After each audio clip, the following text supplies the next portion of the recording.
El tema que se ha seleccionado para trabajar el método científico ha sido el auge de violencia en el Ecuador en los últimos 5 años. Observamos entonces un aumento en la incidencia de violencia y en las tasas de criminalidad del Ecuador en este tiempo. Asimismo, entonces la pregunta es, ¿cuáles han sido los factores claves en el Ecuador para que los niveles de inseguridad y violencia se hayan desproporcionado sustancialmente desde 2019 hasta 2024? Una hipótesis sugiere que la crisis económica y el desempleo a nivel nacional ha desencadenado una sensación de incertidumbre en los sectores menos favorecidos de la población ecuatoriana, que se ha visto golpeada por la escasez de oportunidades y la necesidad de supervivencia ante el declive de la calidad de vida. Por otro lado, una segunda hipótesis apuntaría que el incremento del narcotráfico y la organización de elementos antisociales en el territorio y en las fronteras del Ecuador ha provocado un deterioro en las condiciones sociales, generando inestabilidad en la seguridad del país. Mientras que una tercera hipótesis nos señala que la falta de estabilidad política en el Ecuador ha agudizado la problemática de orden y seguridad social en el país, generando zozobra en la población y en consecuencia dispersión del manejo adecuado de las entidades de resguardo y control para el bienestar civil. Ante todas estas tentativas explicaciones, encontramos entonces el siguiente fundamento teórico basado en una investigación realizada al respecto y a través de la cual también me permito realizar algunas reflexiones. La calidad de empleo y las ofertas laborales en el país han vapuleado al ciudadano ecuatoriano con mayor voracidad desde el surgimiento de la pandemia COVID-19. De hecho, en palabras de Ana Esteves, en el año 2020, investigadora de la Flatso, aseguró que entre junio de 2019 y junio de 2020 la tasa de empleo bruto cayó en 11.1 puntos porcentuales. Dada la percepción de imposibilidad de reinserción laboral en plena crisis, muchos de los que perdieron su trabajo se retiraron del mercado laboral. Vemos entonces una desmejoría bastante pronunciada en las familias ecuatorianas, así como en los ciudadanos e individuos de esta población. Pero el problema ha trascendido alrededor de los últimos años, siendo entonces que la calidad del empleo se ha visto afectada por las estrategias aplicadas por el Estado y el sector privado en las formas de subcontratación y el empleo no adecuado, que ha dejado a la vista una deficiencia en el mercado laboral y que, según el Diario Nacional Primicias, el país ha cerrado el tercer trimestre del año con una tasa media del 3.8% de desempleo, según los datos arrojados por el Instituto Nacional de Estadísticas y Censos, siendo la capital ecuatoriana la ciudad con más desempleados per cápita, algo bastante alarmante. Encontramos también que cerca del 8.3% de la población no tiene ingresos remunerados, una situación que, por supuesto, investigadores como María del Rocío Delgado Guerrero enfatizan que los impactos del desempleo son severos y afectan la salud, el bienestar social y económico de millones de personas en el Ecuador, y que abordar estos problemas requerirá un esfuerzo concertado del gobierno, la sociedad civil y el sector privado para afrontar las causas profundas de la pobreza y el desempleo, y así crear soluciones sostenibles. Otro dato que se ha mantenido relativamente constante en el último lustro ha sido la relación de empleo formal con el ecuatoriano activo en el mercado laboral. En este sentido, algunos análisis confirman que Ecuador tiene 17.5 millones de habitantes, de los cuales unos 8.5 millones son económicamente activos, pero no todos reciben un salario oficial. Ello también es bastante preocupante porque demuestra la incapacidad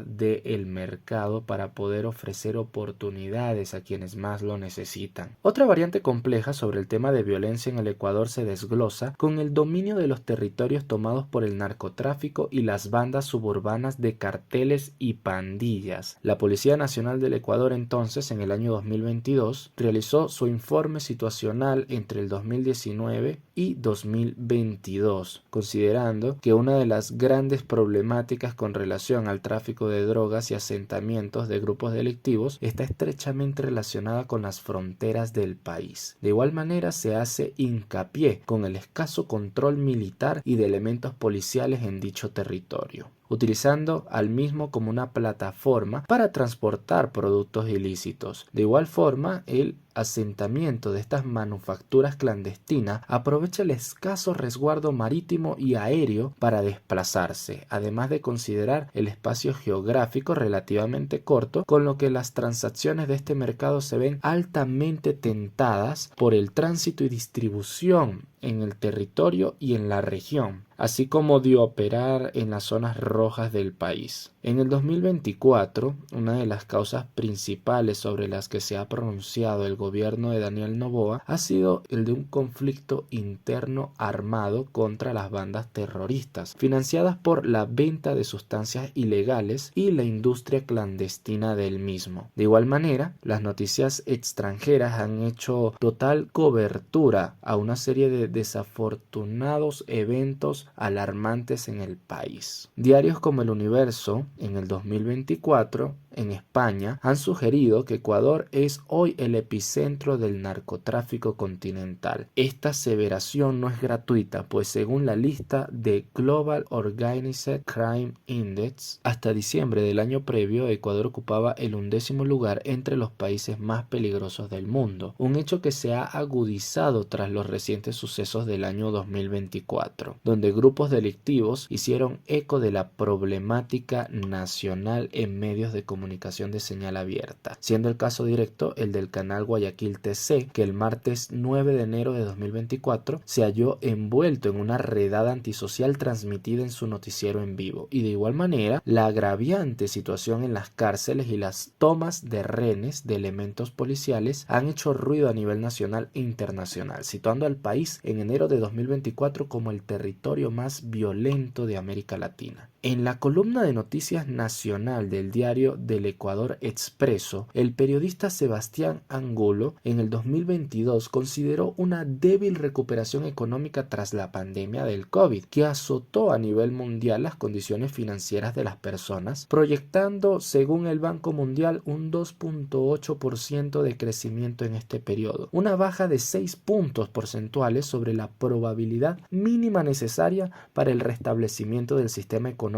financiero en el país. Sin embargo, las constantes desavenencias entre el presidente de la República y el poder legislativo decantaron en la precoz salida del Ejecutivo. El 17 de mayo de 2023, tras la muerte cruzada en el mandato de Guillermo Lasso, las incidencias de malestar social hicieron eco tras el asesinato del candidato a la presidencia Fernando Villavicencio el 9 de agosto de 2023, un hecho que tuvo cobertura tanto a nivel nacional como por los medios extranjeros. En este sentido, la cadena de medios de difusión BBC, en su emisión de noticias, aseguró que el asesinato conmocionó a Ecuador. Asimismo, el sustituto del fallecido candidato, el periodista y político Cristian Zurita, en una entrevista exclusiva a BBC News, sostuvo que hay que hacer un esfuerzo para dejar desde lo político una real evidencia de que podemos luchar contra las brutalidades y tiranías de los grupos violentos que se manejan tanto desde la política como desde el narcotráfico. Por medio de la serie de eventos ligados al escrutinio del voto nacional, la conmoción suscitada decantó en la sucesión de la presidencia a favor del candidato Daniel Noboa, tomando un país aún altamente polarizado por los movimientos políticos principales que calan en los discursos de la opinión pública y que demuestran aún la falta de consenso en el ejercicio político de dichos servidores públicos. Para los instrumentos de medición con relación a los niveles de violencia en el Ecuador en el último lustro, se tomó en cuenta las estadísticas oficiales disponibles de crímenes en el Ecuador,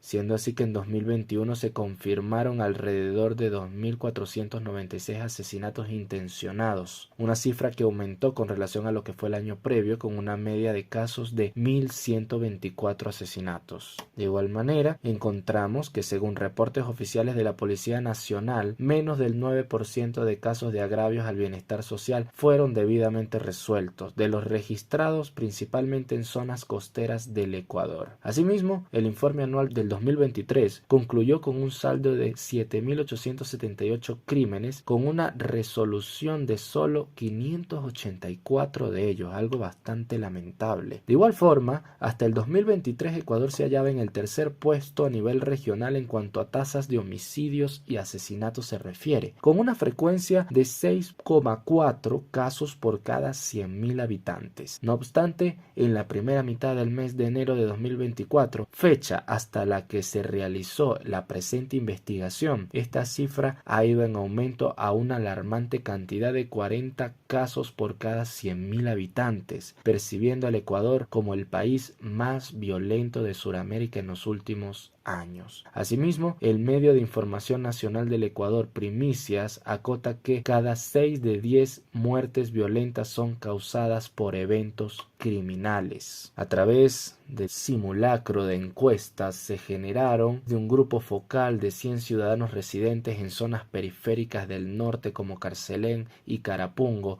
o en el sur en los sectores de Guamaní y Tumbe, cuyos espacios deficitarios de la ciudad de Quito muestran la sensibilidad social y la repercusión que ha tenido el panorama actual en el imaginario de la población, pues han generado los siguientes datos. En esta encuesta se preguntó: ¿ha experimentado alguna situación donde se ha sentido vulnerable por la violencia delincuencial en el último año? El 78% dijo que sí. ¿Ha sido víctima de largas temporadas de desempleo en los últimos 5 años en el Ecuador? El 64% dijo que sí. ¿Ha presenciado ventas ilícitas de estupefacientes en sus áreas residenciales y o laborales? El 75% de los encuestados dijo que sí. ¿Posee un empleo que le permita gozar de un salario bien remunerado? Solo el 37% afirmó que sí. En los últimos 3 años se ha visto afectado por las medidas laborales y o de contratación en la modalidad pública o privada. El 81% de los encuestados dijeron que sí. Como conclusiones tenemos entonces que existe una relación directa